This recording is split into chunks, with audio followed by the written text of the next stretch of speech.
Shalom, shalom. It's following Yahshua. Welcome again to the Rock. I want to answer a question I get asked often. Well, not often, but I've been asked several times, and I haven't answered it yet, so I'm going to answer it. Following Yahshua, what do I do if I can't leave the city?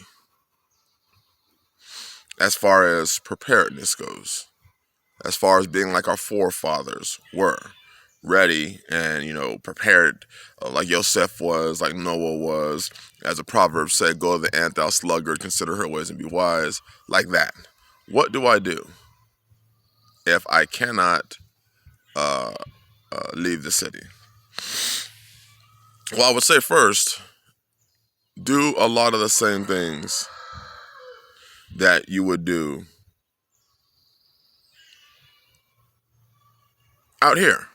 You can still, not to the scale that it's done out here, but you can still grow some food. You can still grow something in a windowsill, on a balcony, on your porch, in your backyard, on your patio. You can still grow something. You can still grow food. How much? But you can still grow it. You can still learn the skill. I would still put up provisions, food, water, have a means to protect yourself.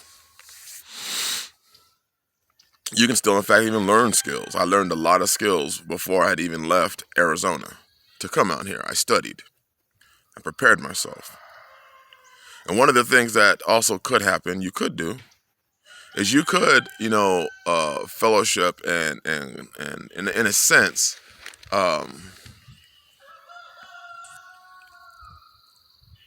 come together in a sense with somebody that owns land. And ask, that person, after they have gotten to know you and they have gotten to trust you, ask them, hey, would you mind if I put a travel trailer or whatever on your property, just in case, if things go down, if things get bad, I have a place to go. I can go. Which makes me then wonder, many times, well, if you can get there in the time, if things get bad and you can run there when things get bad, why can't you leave now? That's another video for another time. But also in that, understand, because a lot of people have this, I don't like a lot of the what you call preparedness terms that people use. I don't like the bug out idea, the term bug out. I don't like it.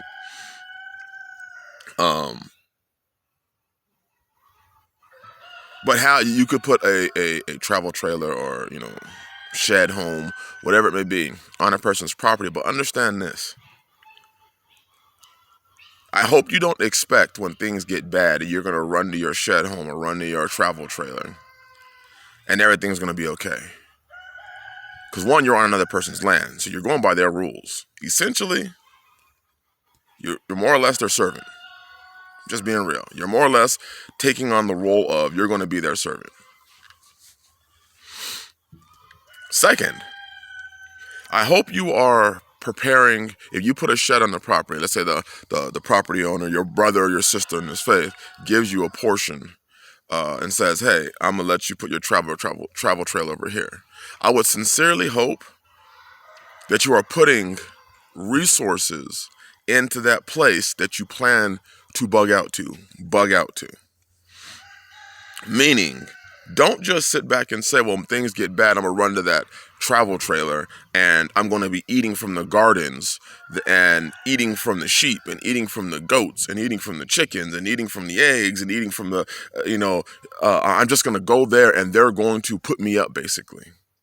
You need to make sure that you are making ample time, maybe regular trips out to that area, maybe once a month, to put in work on that person's property so that it's not becoming, what you think a free ride scholarship. That may mean you may have to go there once. That may even mean you may even have to send some funds that way. Because a lot of people just have this idea, hey, I'm just going to show up when times get bad, run into my, shed home, and, then I'll put in the work. Then I'll put in the work once I get there.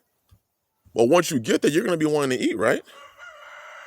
Once you get there, aren't you going to Let's say you have to leave in the winter. Don't you want to get there and be able to heat your house? So what? You're going to be living off the labor of somebody else? No, you've got to put in that labor too.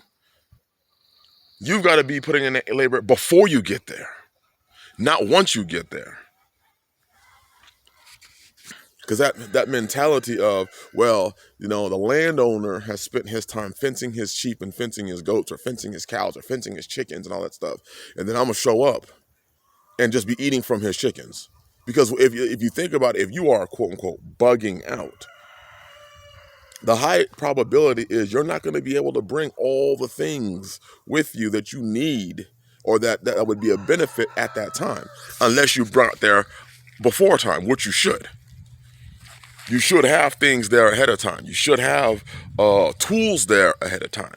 You should have stored food there ahead of time. You should have provision so that you don't become a burden. You get there and immediately you're begging. You should have put in time on the owner's gardens. Bought some feed for their animals. With this mentality of I'm going to show up, I'm going to bug out and show up there likely with only what you can fit in your car or your truck or, Yah forbid, your backpack. I'm just going to show up there and, hey, we're brothers. That stuff gets taken way out of context. Hey, we're brothers and you're going to put me up. I'll repay you when I get on my feet. No, it's not how this works, because a lot of these men have families, businesses. They have endeavors that they're already working on. They have children.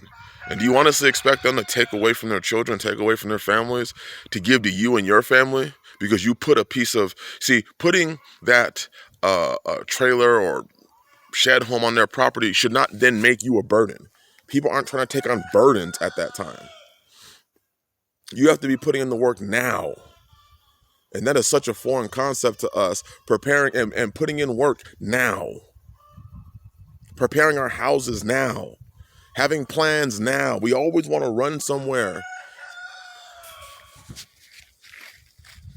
Do you have a water storage there?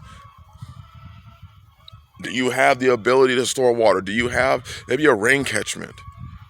Have you set that up, or is all your stuff over there? And when you get there, when things turn bad, then I'll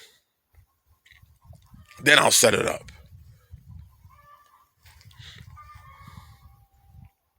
These are some of the things that we have to consider. But first, more importantly, what are you doing for yourself? What are you doing for yourself? We're always concerned about what somebody else can do for me. What can Brown do for you? The UPS? What can you do for you? What skills are you bringing with you? Well, I'm willing to do whatever. I'm willing to put in the work. Okay, so then, again, understand you're going there as a servant. I know you don't like the words, but that's what you'd be doing. You'd be going there to essentially serve the landowner. Second, what do you bring outside of another mouth or two or four or five or seven? What are you really bringing? Have you spent time on that person's property to even know the landscape, to even know how it is, to know what poisonous animals are there? Because the last thing somebody wants to do is they have to deplete their, the repellents that they may have naturally made for themselves because you get there and didn't plan for ticks. You get there and didn't know that there were snakes or spiders. You get there and didn't know that it gets hot. And now you're angry because they got a swamp cooler in their window and they're nice and cool when it's 92 degrees outside with 95% humidity and you're burning up in your house. We're supposed to be brothers. These are things we got to consider right now. If you can't leave the city, and your plan is I'm going to go to another person's land, what have you invested into that person's land? I'm not even talking about my situation, but other people's situations that are looking into possibly allowing people to come onto their property. What is your plan for them? What is your plan? You're just going to show up and expect, because we're brothers, that it's now your responsibility to put me up until I can get on my feet, or until I can, until the